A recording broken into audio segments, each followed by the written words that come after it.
వాళ్ళు పని చేయట్లేదని వీళ్ళు పని చేయట్లేదని వాళ్ళు పర్వాలేదని వీళ్ళు పర్వాలేదని ఎలక్షన్ టైంలో ఊరుకుంటే చాలా ఇబ్బంది అవుతుంది. ఇంకొక మాట చెప్పండి, మనం అందరికి ఓటు అడిగినప్పుడు ఆ ఇంటి ముందు జనసేన జెండా ఉందా, ఆ ఇంటి ముందు తెలుగుదేశం జెండా ఉందా, రమేష్ అని తిడుతున్నారా లేకపోతే ఎంపీ గారిని తిడుతున్నారా అని ఎవరు చూడాల.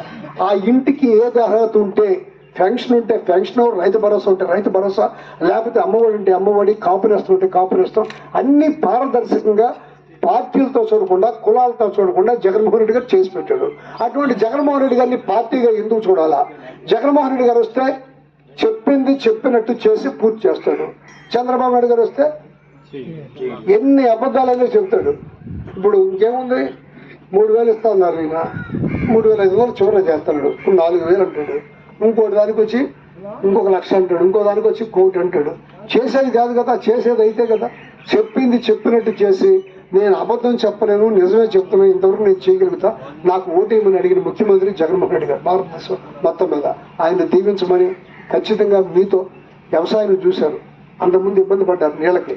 ఈ 4.5 సంవత్సరాల్లో ఎప్పుడన్నా నీళ్ళు అందక ఇంజిన్లు పెట్టుకునే పరిస్థితి కూడా లేకోకుండా నీళ్ళు అందించగలిగాం. మళ్ళా అట్లా చేద్దాం, మీరందరూ దీవించండి. ఇవాళ వడ్డీ రేటు కూడా